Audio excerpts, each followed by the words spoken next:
ਤੁਮ ਸਾਚ ਧਿਆਵੋ ਮੁਗਧ ਮਨਾ, ਤਾਂ ਸੁਖ ਪਾਵੋ ਮੇਰੇ ਮਨ। ਇਹ ਰਾਹਉ ਵਾਲੀ ਪੰਕਤੀ ਹੈ। ਇਹਦੇ ਦੁਆਰਾ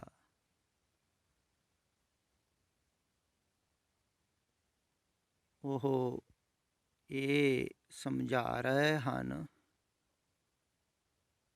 ਕਿ ਤੁਮ ਸਾਚ ਧਿਆਵੋ ਮੁਗਧ ਮਨ।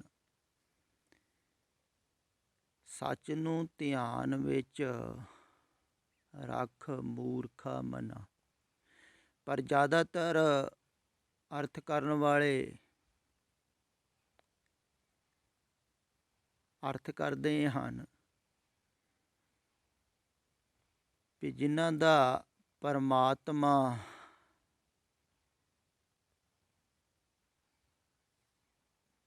ਦੇ ਸਿਮਰਨ ਵਿੱਚ ਮਨ ਲੱਗਾ ਹੋਇਆ,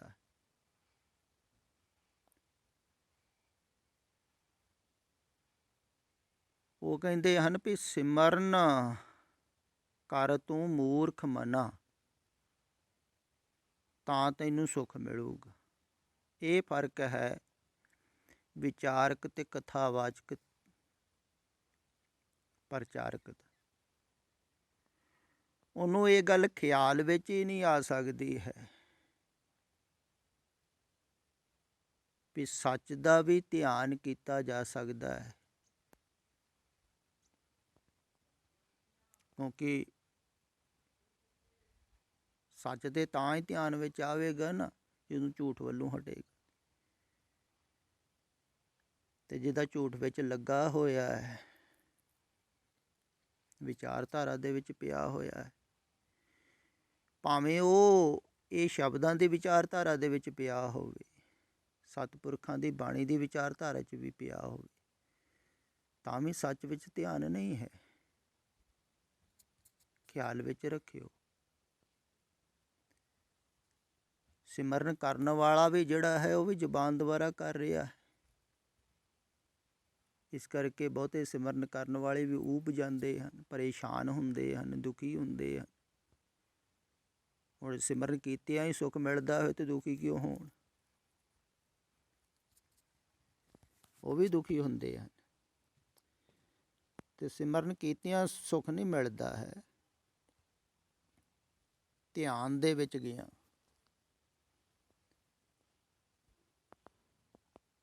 ਜਿਹੜਾ ਧਿਆਨ ਦੇ ਵਿੱਚ ਜਾਂਦਾ ਹੈ ਨਾ, ਉਹਨੂੰ ਸੁੱਖ ਮਿਲਦਾ ਹੈ।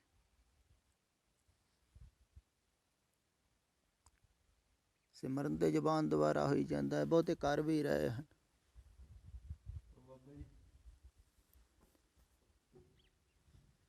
ਰਾਮ ਰਾਮ ਕਰਤਾ ਸਭ ਜਗ ਫਿਰੇ, ਕਿਆ ਹੈ ਨਾ, ਰਾਮ ਨਾ ਪਾਇਆ ਜਾਏ। ਉਹ ਰਾਮ ਰਾਮ ਤੇ ਸਾਰੇ ਕਰੀ ਜਾਂਦੇ ਹਨ, ਪਰ ਰਾਮ ਰਾਮ ਕਰਨਾ ਸੁੱਖ ਨਹੀਂ ਨਾ ਮਿਲਦਾ। ਕਰਨ ਵਾਲੇ ਵੀ ਔਖੇ ਦੁਖੀ ਹਨ, ਪਰੇਸ਼ਾਨ ਹਨ।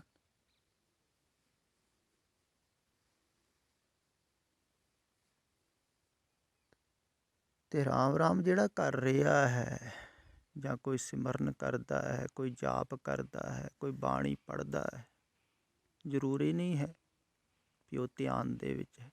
ਦਰਅਸਲ ਜਿਹੜਾ ਧਿਆਨ ਦੇ ਵਿੱਚ ਹੈ ਨਾ, ਉਹ ਕੁਛ ਪੜ੍ਹਦਾ ਨਹੀਂ ਹੈ।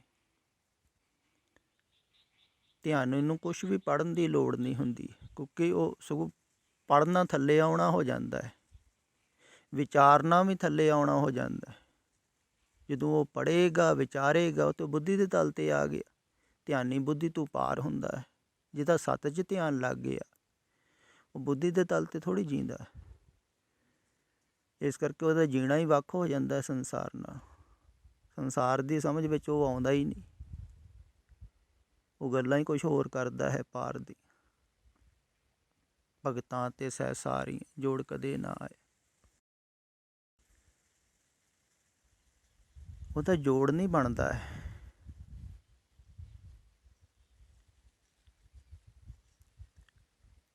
ਕਿਉਂਕਿ ਉਹ ਇੱਥੋਂ ਦਾ ਨਹੀਂ ਹੁੰਦਾ ਹੈ, ਜਿਹਦਾ ਸੱਤ ਵਿੱਚ ਧਿਆਨ ਲੱਗ ਜਾਂਦਾ। ਬੁੱਧੀ ਤੋਂ ਪਾਰ ਜੀਂਦਾ ਹੈ।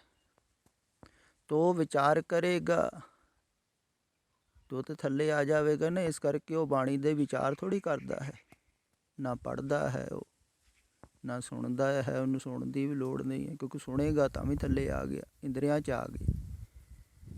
ਹੁਣ ਕੰਨਾਂ ਦੁਆਰਾ ਹੀ ਸੁਣਿਆ ਜਾਵੇਗਾ ਨਾ। ਇਸ ਕਰਕੇ ਸਤਿਪੁਰਖ ਬਹੁਤਾ ਸੁਣਦੇ ਵੀ ਨਹੀਂ ਹਨ, ਬਹੁਤਾ ਬੋਲਦੇ ਵੀ ਨਹੀਂ ਹਨ। ਵੀ ਬੋਲਾਂਗੇ ਫਿਰ ਸੋਚਣਾ ਪਵੇਗਾ, ਥੋੜ੍ਹਾ ਬਹੁਤਾ ਤਾਂ ਖਿਆਲ ਦੇਣਾ ਹੀ ਪਵੇਗਾ ਨਾ ਕਿਸੇ ਦੀ ਗੱਲ ਵੱਲ। ਅਤੇ ਫਿਰ ਥੱਲੇ ਆ ਗਏ, ਸੰਸਾਰ ਨਾਲ ਜੁੜ ਗਏ। ਅਤੇ ਨਾ ਉਹ ਪੜ੍ਹਦੇ ਹਨ, ਨਾ ਉਹ ਪਾਠ ਕਰਦੇ ਹਨ, ਨਾ ਉਹ ਵਿਚਾਰਦੇ ਹਨ। ਵੀ ਜਿਹੜੀ ਗੱਲ ਕਹੀ ਹੋਈ ਉਹਨਾਂ ਨੂੰ ਪਤਾ ਹੀ ਹੈ, ਹੁਣ ਵਿਚਾਰਨ ਦੀ ਕੀ ਲੋੜ ਹੈ। ਉਹ ਵਿਚਾਰਦੇ ਵੀ ਨਹੀਂ ਹਨ। ਅਤੇ ਜਿਹੜਾ ਸੱਤ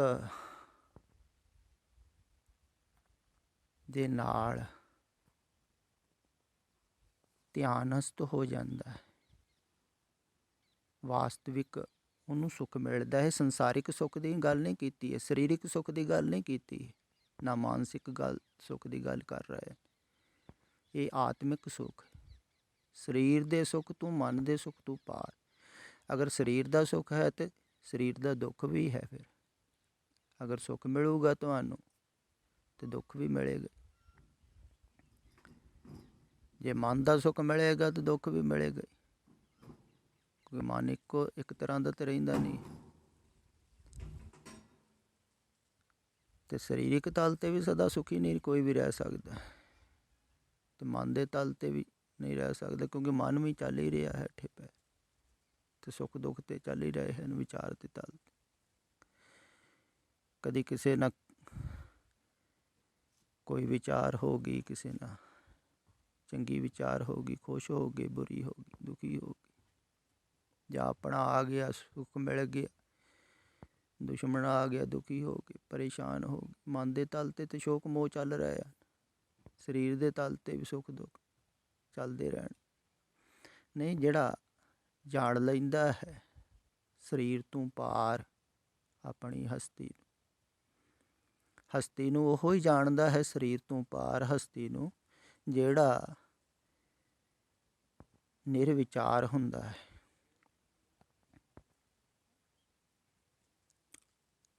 ਖਿਆਲ ਵਿੱਚ ਰੱਖਿਓ, ਵਿਚਾਰ ਦੁਬਾਰਾ ਨਹੀਂ, ਵਿਚਾਰ ਦੁਬਾਰਾ ਤੇ ਤੁਸੀਂ ਬੁੱਧੀ ਨਾਲ ਜੁੜ ਜਾਂਦੇ। ਇਹੋ ਹੀ ਤੇ ਬਾਬਾ ਨਾਨਕ ਕਹਿ ਰਹੇ ਹਨ ਥੱਲੇ, ਵੀ ਏਕੋ ਏਕ ਵਖਾਣੇ ਸਭ ਕੋਈ, ਹੁਕਮ ਬੂਝੇ ਤਾਂ ਇੱਕੋ ਜਾਣ। ਹੁਣ ਇੱਕੋ ਇੱਕ ਤੇ ਸਾਰੇ ਕਹਿ ਰਹੇ ਹਨ, ਕਥਾਵਾਚਕ ਪ੍ਰਚਾਰਕ।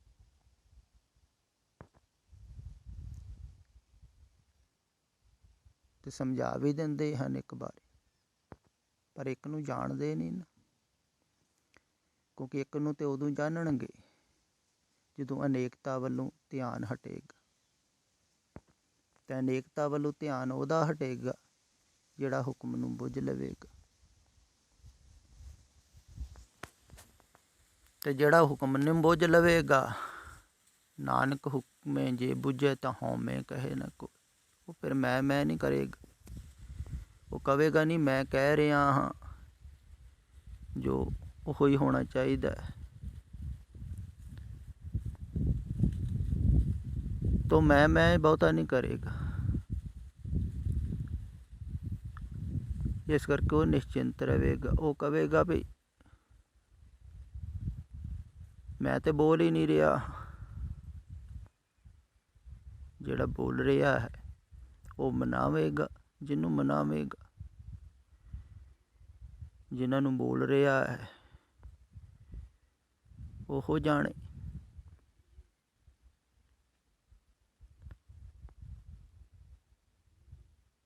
ਤੇ ਜਿਹੜਾ ਬੋਲ ਰਿਹਾ ਹੈ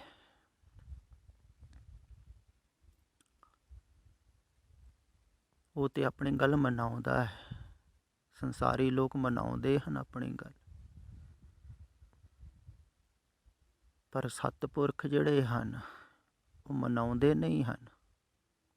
ਉਹ ਕਹਿੰਦੇ ਹਨ ਵੀ ਐਸਾ ਹੈ, ਐਸਾ ਹੁੰਦਾ ਹੈ, ਐਸਾ ਹੋਇਆ ਜਾ ਸਕਦਾ ਹੈ, ਤੁਸੀਂ ਵੀ ਹੋ ਸਕਦੇ ਹੋ।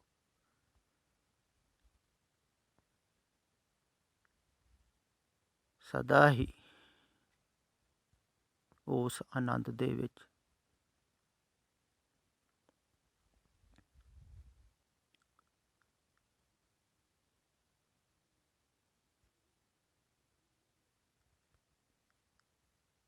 ਜਿਹੜੇ ਆਨੰਦ ਦੀ ਇੱਥੇ ਗੱਲ ਕੀਤੀ ਹੋਈ ਹੈ ਨਾ,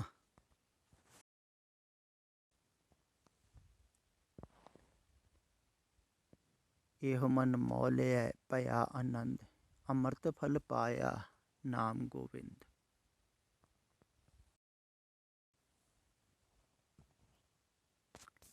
ਇਹ ਮਨ ਮੋਲਿਆ ਭਇਆ ਆਨੰਦ, ਮਨ ਮੌਲ ਗਿਆ ਸਤਿਗੁਰ ਸੰਗ।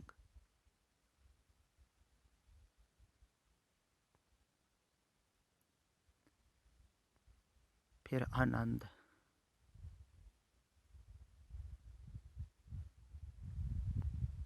ਆਨੰਦ ਬੁੱਧੀ ਦਾ ਵਿਸ਼ਾ ਨਹੀਂ ਹੈ, ਆਨੰਦ ਮਨ ਦਾ ਵਿਸ਼ਾ ਨਹੀਂ ਹੈ। ਮਨ ਦਾ ਵਿਸ਼ਾ ਸੁੱਖ ਹੈ ਤੇ ਦੁੱਖ ਹੈ।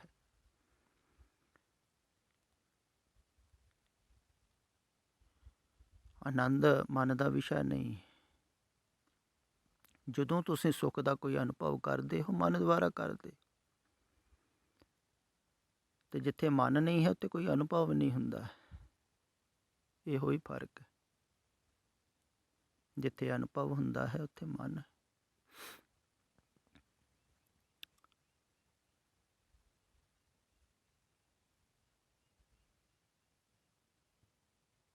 ਤੇ ਮਨ ਤੋਂ ਪਾਰ ਜਿਹੜਾ ਬੈਠਾ ਹੋਇਆ ਹੈ ਨਾ, ਜਿਹਦੇ ਧਿਆਨ ਵਿੱਚ ਸੱਤ ਹੈ, ਤੇ ਉਹ ਫਿਰ ਦੂਸਰਿਆਂ ਨੂੰ ਵੀ ਦੱਸਦਾ ਵੀ ਤੁਸੀਂ ਵੀ ਝੂਠ ਨੂੰ ਧਿਆਨ ਵਿੱਚੋਂ ਕੱਢੋ। ਤੇ ਆਓ ਮੈਂ ਕਲਾ ਦੱਸਦਾ ਹਾਂ ਤੁਹਾਨੂੰ ਕਿਵੇਂ ਸੱਚ ਨੂੰ ਧਿਆਨ ਵਿੱਚ ਰੱਖਿਆ ਜਾ ਸਕਦਾ ਹੈ। ਉਹ ਸਹਿਜ ਸੁਭਾਅ ਦੱਸ ਦਿੰਦਾ, ਕਿਉਂਕਿ ਉਹਨੂੰ ਪਤਾ ਹੈ ਇਉਂ ਹਟਾਇਆ ਜਾਂਦਾ ਹੈ ਤੇ ਇਉਂ ਰੱਖਿਆ ਜਾਂਦਾ ਹੈ। ਉਹ ਪਹਿਲਾਂ ਕਹਿੰਦਾ ਹੈ ਹਟਾਓ, ਕਿਉਂਕਿ ਉਹਨੇ ਹਟਾਇਆ ਹੈ। ਫਿਰ ਉਹ ਕਹਿੰਦਾ ਹੈ ਵੀ ਸਹਿਜ ਸੁਭਾਏ ਉਹ ਸੱਤ ਧਿਆਨ ਦੇ ਵਿੱਚ ਆ ਜਾਂਦਾ ਹੈ। ਸੱਤ ਪਿੱਛੇ ਹੈ ਹੀ, ਉਹਦੇ ਤੋਂ ਹੀ ਤੁਸੀਂ ਬਾਹਰ ਝੂਠ ਵੱਲ ਧਿਆਨ ਕਰ ਰਹੇ ਹੋ।